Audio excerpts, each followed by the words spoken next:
Tão bom estarmos juntos mais uma vez, como igreja, como família de Deus, nessa manhã. Sinto tão feliz em poder, todo domingo, estar reunido com a minha família. Glória a Jesus, glória a Jesus. Deixa eu dar um aviso importante, queridos. No domingo que vem, nós teremos aqui o nosso culto especial de Natal. Amém? E uma informação muito importante, excepcionalmente, nesse próximo domingo, o culto vai ser à tarde, às 18 horas, tá bom? Então, para você ter o seu almoço de Natal lá com a sua família, tranquilamente, para fazer os preparativos e tudo mais, e aí, às 18 horas, estaremos aqui. Eu queria que levantasse a mão, quem estará aqui domingo que vem às 18 horas, levante a mão bem alto, tem um anjo aí tirando a foto, tá bom? Ficou gravado, registrado. Tá bom? Então, domingo que vem às 18 horas, divulguem essa informação que vai ser muito importante. Amém? Domingo passado, o Sandro trouxe uma mensagem aqui, e ele falou de pelo menos 2 motivos pelos quais eu e você devemos celebrar o Natal. Por que nós falamos isso? Porque tem pessoas que não celebram o Natal, mas nós achamos tão importante. Aqui na igreja nós celebramos com força o Natal, né? E por 2 motivos principais. Teria outros, mas os 2 motivos até que o Sandro trouxe aqui. Primeiro, porque o próprio Deus celebrou o Natal. Quando Jesus nasceu, o Pai enviou anjos para celebrar o nascimento. Havia os pastores no campo e veio a glória do Senhor onde eles estavam, e um anjo anunciou ali: hoje na cidade de Davi nasceu o Salvador, que é Cristo o Senhor. Então o Senhor enviou ali a sua glória, né, com muitas luzes. Depois ele enviou muita música, muito som. Lucas 2,14 fala que milhares de anjos surgiram cantando: glória a Deus nas alturas e paz na terra aos homens os quais ele concede o seu favor. Então, o Senhor fazendo uma festa para o nascimento do seu filho. Então, em primeiro lugar, o próprio Deus celebrou o Natal. E em segundo lugar, por que nós celebramos o Natal? Porque é uma oportunidade de falar de Jesus. Nesta época do ano, queridos, as pessoas estão abertas e sensíveis. Não é à toa que as empresas, que as famílias fazem confraternizações. Talvez ficou longe o ano inteiro, mas no final do ano se reúne. Tá bom? Então, é importante, você como cristão, lá na sua família, talvez você seja o único lá que é crente na sua família, como o exemplo que o próprio Sandro deu aqui, como ele tem mudado a mentalidade, influenciado ali, através de uma semente plantada ali no seio da família, trazendo a pessoa mais importante do Natal, que é o Senhor Jesus. Então, nós temos esta oportunidade de falar de Jesus, e hoje eu quero falar exatamente um pouco mais sobre o nascimento da pessoa mais importante que pisou a face da terra, o Salvador, Cristo, o Senhor. A pessoa que marcou a história antes e depois dele. Você já parou para pensar sobre isso? Essa semana eu estava estudando essa mensagem, eu perguntei para o meu filho: filho, você sabe em que ano nós estamos? 2023. Eu perguntei: você sabe quando que começou essa contagem? Ele ficou pensando: quando Deus criou a terra? Não. Quando Jesus nasceu, começou a contar. 1, 2, 3, até chegar a 2023. Então, queridos, Jesus é a pessoa que marcou a história. Até os ateus estão submetidos, até quem não crê, a esta verdade, antes e depois de Cristo. E quando nós estudamos a palavra de Deus, nós aprendemos que na verdade Ele é eterno. Ele não tem começo, não tem fim. O Senhor é aquele que deixou os céus para estar conosco. Ele já existia. Aquele que deixou os céus para buscar e salvar o que estava perdido. E eu quero falar do nascimento de Jesus como homem, na perspectiva do Messias, o Messias esperado. Você sabe que a Bíblia possui 4 evangelhos? Sim? A sua Bíblia é assim também? Mateus, Marcos, Lucas e João.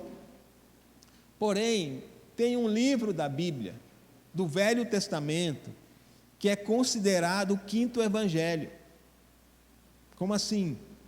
O livro de Isaías, queridos, na Bíblia, no Velho Testamento, é chamado assim, o 5º evangelho, um livro profético do Velho Testamento que fala muito sobre Jesus.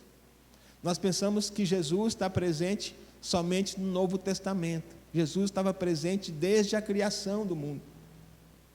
E o livro de Isaías possui muitas referências, diretas e indiretas, do Messias. As mais conhecidas, Isaías 7,14, diz que a virgem ficaria grávida e daria à luz aquele que seria chamado de Emanuel, Deus conosco. Isaías 9,6, muito conhecida também, um menino nos nasceu, um filho se nos deu, o governo está sobre os seus ombros, seu nome será Maravilhoso, Conselheiro, Deus Forte, Pai da Eternidade, Príncipe da Paz. Mas no livro de Isaías existem muitas outras passagens que falam de Jesus. Eu vou só citar, Isaías 4,2 fala sobre o renovo do Senhor. Isaías 11,1 fala sobre o rebento do tronco de Jessé, descendente de Davi. Isaías 42,1 fala sobre o escolhido em quem minha alma se compraz. Isaías 53 fala até do sofrimento de Jesus, da morte de Jesus. Alguém que nunca praticou injustiça, dolo nenhum se achou nele, rejeitado, desprezado, oprimido e humilhado, não abriu a boca, levado como cordeiro, tomou sobre si as nossas dores. O castigo que nos traz a paz estava sobre ele. Está em Isaías 53. Então, o livro de Isaías está recheado de passagens sobre o Messias, sobre Jesus. E eu quero ler especialmente mais um texto de Isaías, um texto profético a respeito do Senhor Jesus. Isaías 61, de 1 a 3. Quero te convidar a abrir a sua Bíblia, acompanhar aqui na tela.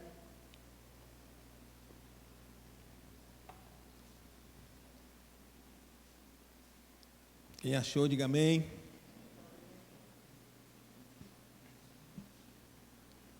Diz assim: o Espírito do Senhor Deus está sobre mim, porque o Senhor me ungiu para pregar boas novas aos quebrantados. Enviou-me a curar os quebrantados de coração, a proclamar libertação aos cativos e a pôr em liberdade os algemados, e a pregoar o ano aceitável do Senhor e o dia da vingança do nosso Deus, a consolar todos os que choram, e a pôr sobre os que em Sião estão de luto uma coroa em vez de cinzas, óleo de alegria em vez de pranto, veste de louvor em vez de espírito angustiado, a fim de que se chamem carvalhos de justiça, plantados pelo Senhor para a sua glória. Amém? Feche seus olhos por um instante. Pai, nós oramos nessa manhã, somos tão gratos pela Tua presença, como nós já temos experimentado aqui um ambiente celestial nesse lugar, desde aqui o momento do louvor, como nós temos experimentado aqui da Tua presença. E nós te convidamos, continua conosco, fala a cada coração, que nosso coração seja como essa terra boa, a qual a semente da tua palavra irá germinar e dar muitos frutos. Como nós precisamos ouvir a tua voz, como nós precisamos aprender com o Senhor, com a tua palavra, que tem sido lâmpada para os nossos pés. Por isso, nessa manhã, tira todo o impedimento, toda a barreira, tudo aquilo que tenta roubar a semente da tua palavra. Nós resistimos e declaramos, Espírito Santo, com liberdade, para falar a cada coração, em nome de Jesus. Amém e amém. Glória a Deus. Então, este texto que nós acabamos de ler é mais um texto que fala sobre Jesus. Vamos pegar aqui a primeira frase. O Espírito do Senhor Deus está sobre mim, porque o Senhor me ungiu. A expressão ungir é muito usada no Velho Testamento, especialmente, e a palavra hebraica é machá. Ungir, machá. Outra expressão muito usada é machia, que significa ungido. Machá, ungir. Machia, ungido. Yeshua HaMashiach. No Velho Testamento, nós veremos que algumas pessoas eram chamadas de Machia. O que é Machia? Machia é um título que significa que a pessoa era separada especialmente pelo Senhor para uma obra especial. A unção do sacerdote, por exemplo.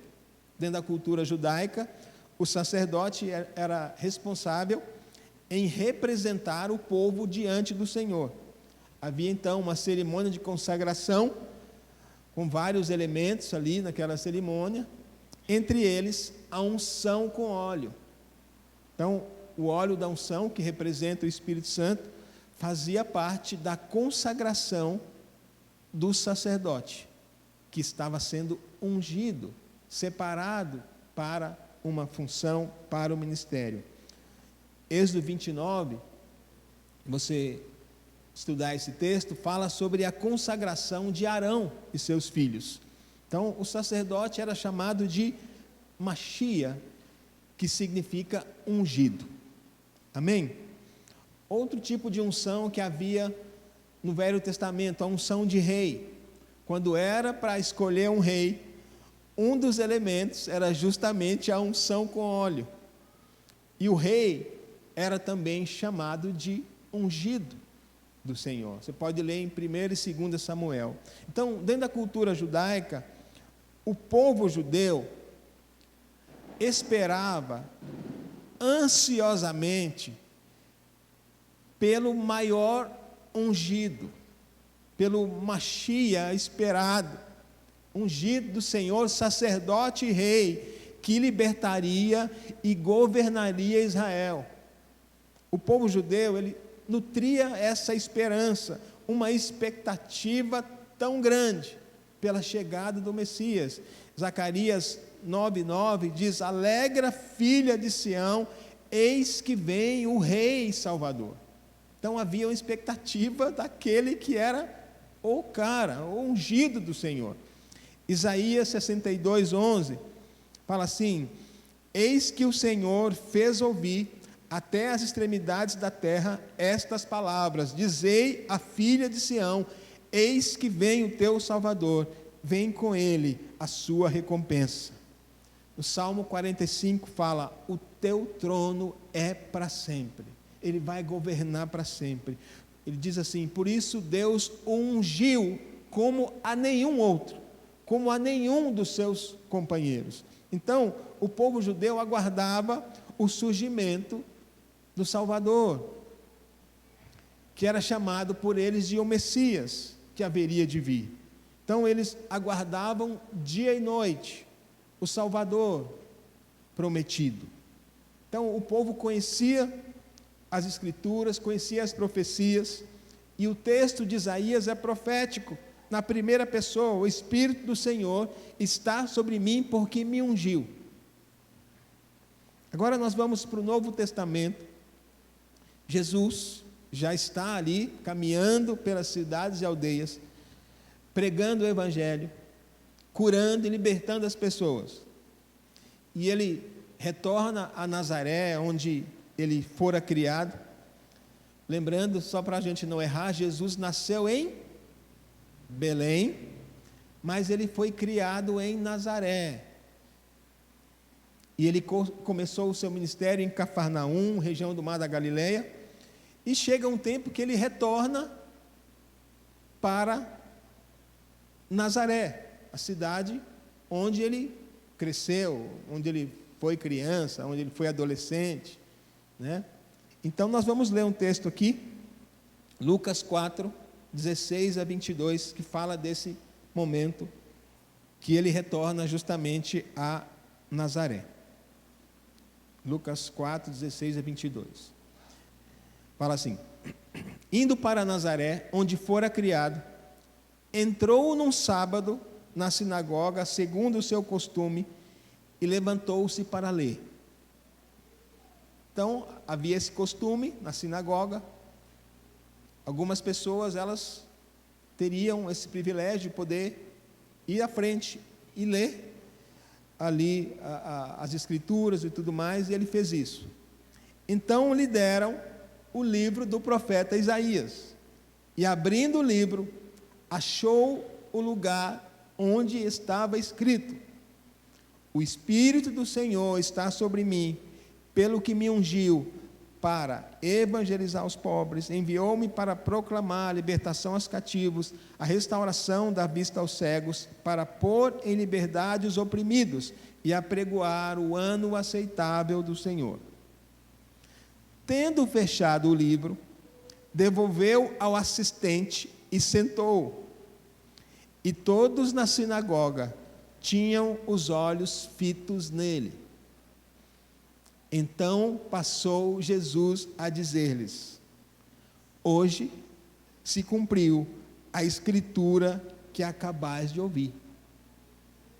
Todos lhe davam testemunho e se maravilhavam das palavras de graça que saíam dos seus lábios, e perguntavam: não é este o filho de José? O povo conhecia aquele texto de Isaías. Havia expectativa de anos pela chegada do Messias. Aí chega o filho do carpinteiro, afirmando: o Senhor me ungiu, vocês estão diante do Messias. Hoje se cumpriu a escritura que acabais de ouvir. Lógico que muitos não creram. Aliás, ele mesmo disse que ele não fez muito sucesso em Nazaré. Ele disse: profeta não é bem-vindo na sua própria casa. O resultado, sabe qual foi? Ele foi expulso de Nazaré. Muitos não creram, queridos. Sabe por quê? Porque esperavam um rei cheio de glória, não alguém nascido numa estrebaria, criado pelo carpinteiro, cresceu junto com a gente aqui, jogamos bola junto, matamos passarinho junto. Esse é o Messias. Esse rei é humilde demais. Eu não quero esse Messias. Queridos, o Evangelho é simples, mas o Evangelho é poder de Deus para todo aquele que crê. E a Bíblia diz: se creres, verás a glória de Deus. Nós cantamos aqui sobre um Deus fiel, o Mauro ministrou aqui, sabe, sem fé é impossível agradar a Deus. Todo aquele que se aproxima do Senhor precisa crer que Ele é galardoador, abençoador daqueles que o buscam. Será que nós temos reconhecido a presença dEle? Será que nós temos reconhecido o Messias das nossas vidas? O que nos impede de reconhecer Jesus? Isaías fala aqui no texto, profeticamente, sobre alguém que iria curar os quebrantados. Será que nós temos sido quebrantados diante de Deus? Nós precisamos estar prontos para receber tudo aquilo que Ele tem para fazer em nós. O texto fala sobre um tempo de coroa em vez de cinzas, óleo de alegria em vez de pranto, veste de louvor em vez de espírito angustiado, a fim de que se chamem carvalhos. Carvalho é uma madeira muito resistente, muito forte. Carvalhos de justiça, plantados pelo Senhor para a sua glória. Isso o Senhor tem para nós. Que sejamos quebrantados para receber as promessas que o Senhor tem. Se creres, verás a glória de Deus. Amém? Continuando aqui, João 1,40. João 1,40 a 42. Fala assim a palavra do Senhor. Era André, o irmão de Simão Pedro, um dos dois que tinham ouvido o testemunho de João e seguiam Jesus. Ele achou primeiro o seu próprio irmão Simão, a quem disse: achamos o Messias, que quer dizer Cristo, e o levou a Jesus. Olhando Jesus para ele, disse: tu és Simão, o filho de João, tu serás chamado de Cefas, que quer dizer Pedro. Então, André era alguém que andava com João Batista, e em seguida passou a andar com Jesus, e após conhecer Jesus, André foi levar a notícia a Pedro.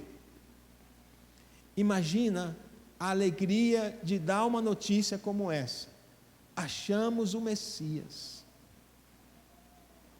Será que nós temos experimentado essa alegria de transmitir nessa época do ano? Olha, nós achamos o Messias.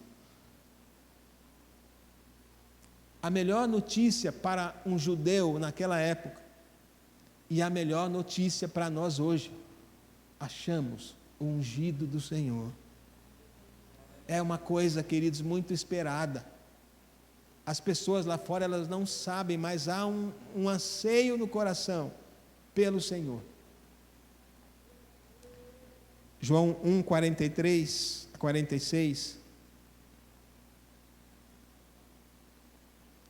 No dia imediato, resolveu Jesus partir para a Galiléia e encontrou a Filipe, a quem disse: segue-me. Ora, Filipe era de Betsaida, cidade de André e de Pedro. Filipe encontrou Natanael e disse-lhe: achamos aquele de quem Moisés escreveu na lei, a quem se referiram os profetas, Jesus, o Nazareno, filho de José. Perguntou-lhe Natanael: de Nazaré pode sair alguma coisa boa? Respondeu Filipe: vem e vê. Então esse foi o processo dos discípulos compartilhando, ministrando, falando: olha, você precisa conhecer Jesus. Que nós sejamos assim também como os discípulos nesses dias. Olha, o Natal é mais do que nós possamos imaginar. O Natal é mais do que troca de presentes. O Natal tem um aniversariante que não pode ser esquecido. O Natal não é sobre Papai Noel, não, é sobre o Messias esperado. Lembra que o significado de Messias era uma pessoa separada pelo Senhor para uma obra especial. Jesus, o ungido de Deus, ele veio com uma missão especial. Lembra que João Batista declarava: o Cordeiro de Deus que tira o pecado do mundo. Que nós tenhamos esse mesmo entusiasmo de João Batista, de André e de Filipe. Nós encontramos o Messias, aquele que veio curar os quebrantados, aquele que veio libertar, aquele que veio salvar. Jesus quer ser mais do que o Messias em nossas vidas. Ele quer ser o nosso Salvador e o nosso Senhor. Vamos ler esse texto aqui agora, Lucas 2, de 1 a 11.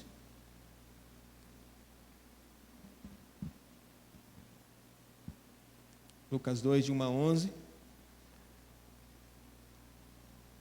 Fala aqui sobre o nascimento.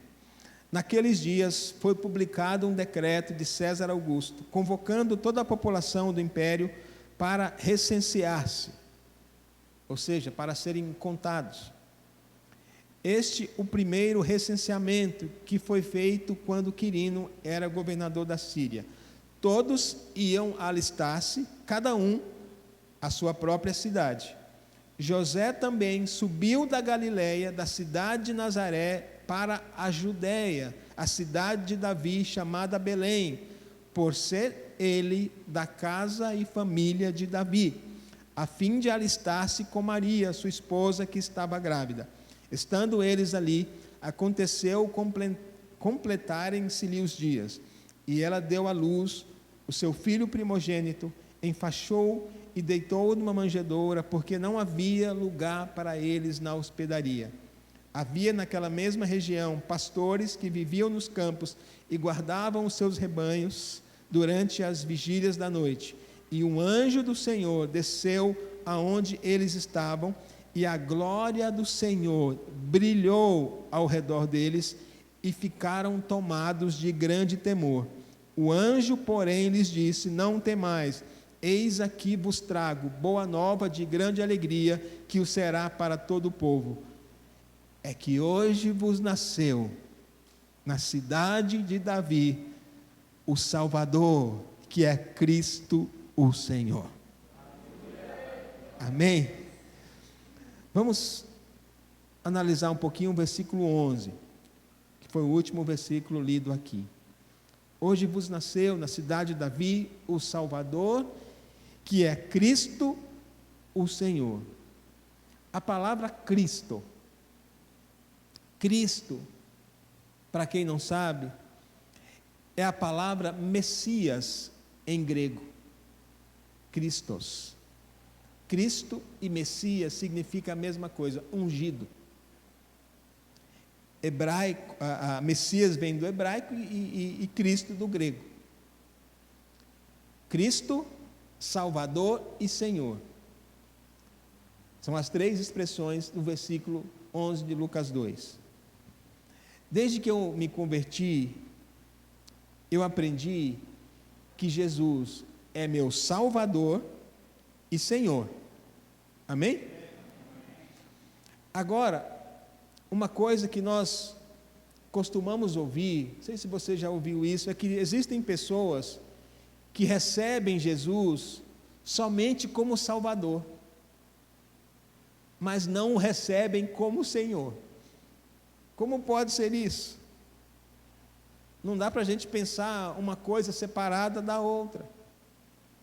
Quando eu venho para Jesus, não importa a minha condição, Ele me recebe. Não importa o meu pecado, Ele me ama. Aliás, o amor dele é incondicional. Agora, eu preciso entender, Ele me aceita como estou, mas Ele não me deixa da mesma maneira. Quando eu recebo Jesus, eu preciso entender que eu devo recebê-lo como Salvador, mas também como Senhor.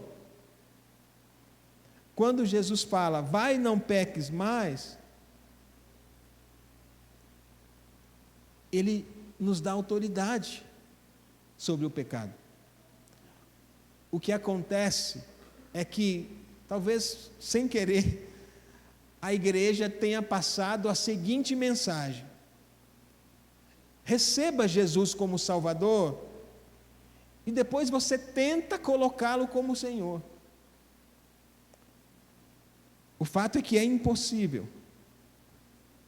Se eu tenho um encontro com Jesus como Salvador e permanecer da mesma maneira, queridos, não é propósito de Deus. Eu sei que existe um processo, de cura na alma, de libertação que Deus vai realizando, mas existe uma disposição eu rejeito o velho homem, eu rejeito o pecado, recebo o senhorio de Cristo na minha vida. Então nós precisamos sondar, será que nós recebemos Jesus como Salvador apenas, ou como Salvador e Senhor? O que é receber Jesus como Senhor? Ele é o Rei da minha vida. Lembra que nós falamos que Ele seria o sacerdote e Rei, para governar a minha vida e a sua vida, queridos, foi comprada. Nós não temos direito algum sobre a nossa vida, Ele é o dono. Sabe quando coloca uma plaquinha sob nova direção? Assim é quando nós recebemos Jesus. Então eu não posso receber Jesus somente como Salvador, mas como Senhor. Como diz a palavra, não vivo mais eu, mas Cristo vive em mim. Eu fui justificado, fui comprado por um preço, por um alto preço de cruz. Então, eu quero, inclusive, trazer aqui uma revelação para a sua vida. No Novo Testamento, quando fala de salvação, a palavra usada não é Salvador, mas Senhor. Romanos 10, 9. Se com a tua boca confessares Jesus como Senhor, e em teu coração creres que Deus o ressuscitou dentre os mortos, será salvo. Então eu recebi Jesus como Salvador, vou para o céu, mas eu não permito que Ele governe a minha vida, talvez eu não tenha recebido a salvação de fato. Atos 16, 31. Responderam-lhe: crê no Senhor Jesus e será salvo tu e a tua casa. Amém, queridos? O termo utilizado como referência a Jesus em grego é Kyrios, que significa Senhor, que é mencionado no Novo Testamento mais do que 600 vezes.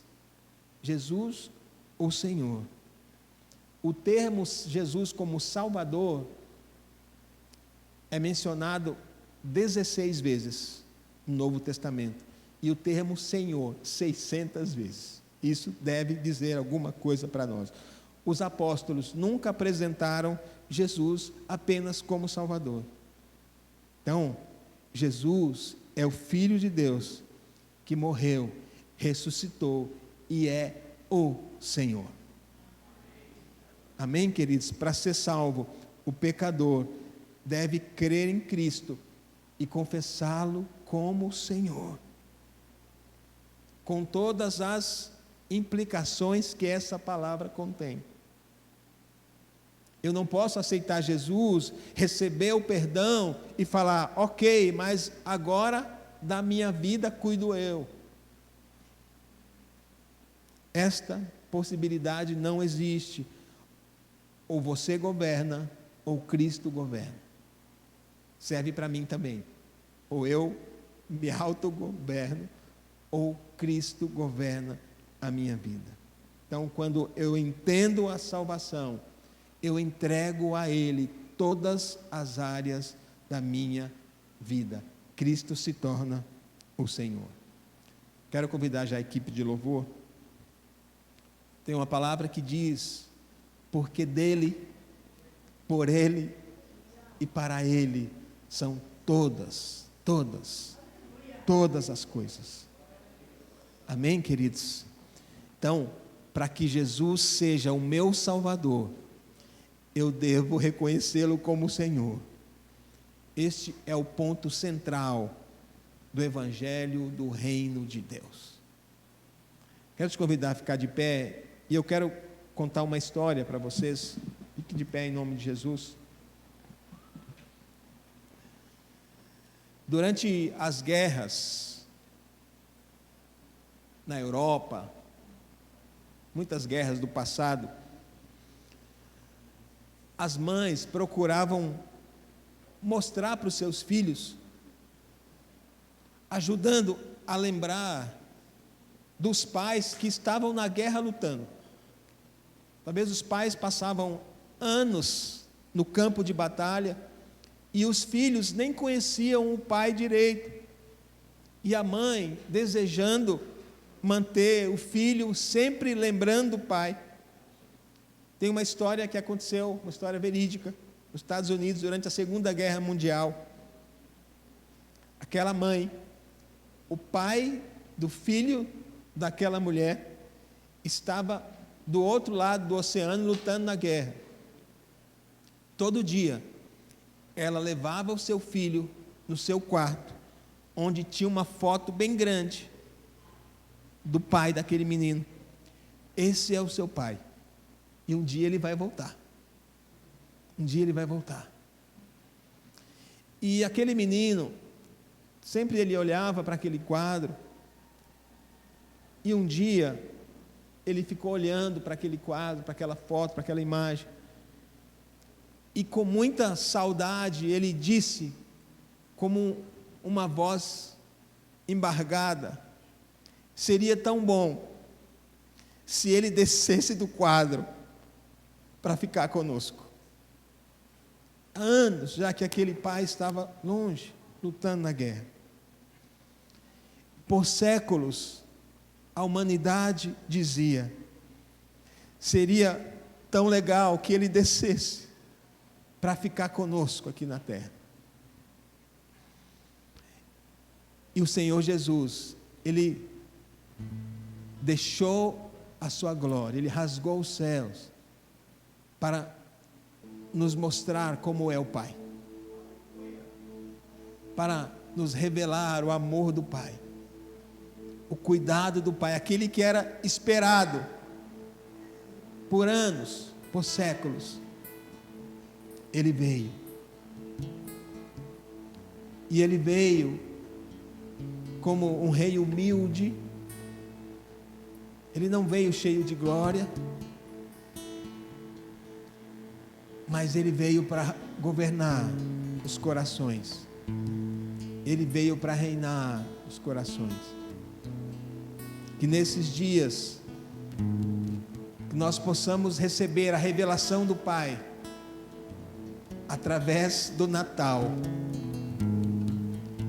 e que possamos receber o senhorio de Cristo sobre as nossas vidas através da realidade do nascimento, através do advento daquele que seria a pessoa mais importante que pisaria a face da terra, o Salvador, que é Cristo o Senhor. Te amamos, Jesus. Na minha vida só tem um Senhor, outro igual não há. Dono de tudo que existe, dono do meu coração. Na minha vida só tem um Senhor, outro igual não há. Dono de tudo que existe, dono do meu coração. Com todo o meu coração, com toda a força que há em mim, minha vida inteira pra te conhecer. Meu interior segue o seu, e seguirei até o fim. Todos os meus dias são pra ti. Na minha vida só tenho um Senhor. Quero te convidar, sai do seu lugar, outro igual. vem aqui na frente, consagre sua vida a Ele. Diga para Ele: eu só tenho um Senhor. Dono de eu só tenho um Senhor, dono de tudo que existe.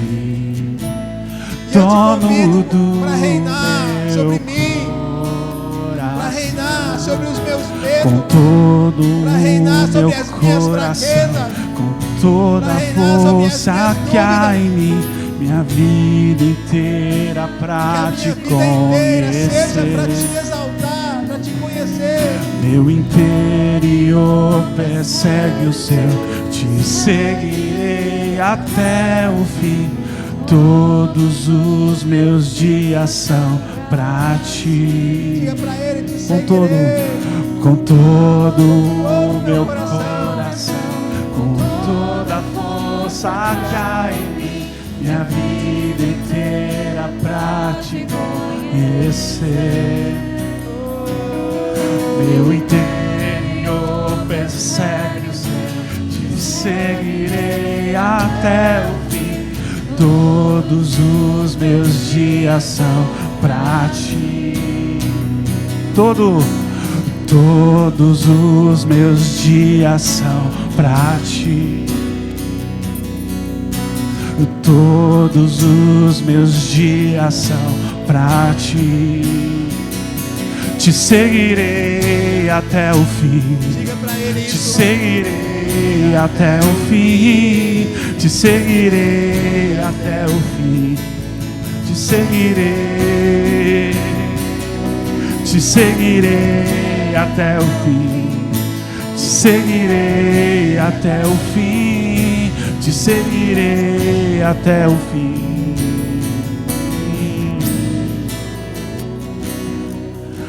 Com todo o meu coração, com toda a força que há em mim, minha vida inteira pra te conhecer.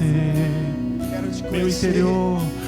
interior persegue, te seguirei até o fim. Todos os meus dias são pra ti. Te seguirei até o fim. Te seguirei até o fim. Te seguirei até o fim. Te seguirei até o fim. Aleluia. Te seguirei até o fim. Te seguirei até o fim. Seguirei. Senhor, nessa manhã, nós reconhecemos a Tua presença neste lugar. Nós Te reconhecemos como aquele aguardado, aquele Messias esperado. Te reconhecemos como Salvador. Mais uma vez abrimos o nosso coração e Te convidamos, Senhor, seja o primeiro, seja o nosso Senhor, governa cada área das nossas vidas. Eu abençoo cada um dos meus irmãos nessa manhã, que nesses dias nós possamos receber esta revelação dos céus, Pai, de que o Senhor deseja assumir o controle, assumir o governo das nossas vidas. Essa é a nossa oração em nome de Jesus. Amém e amém. Glória a Deus, glória a Deus. Pode aplaudir bem forte o Senhor. Aleluia. Glória a Deus, glória a Deus. Estenda as suas mãos para cá. Que a graça do nosso Senhor Jesus Cristo, o amor de Deus o Pai, a comunhão e a consolação do Espírito Santo seja sobre cada um de nós hoje e sempre. Amém, amém e amém. Glória a Deus. Os abençoe, queridos. Tenham uma semana de bênção.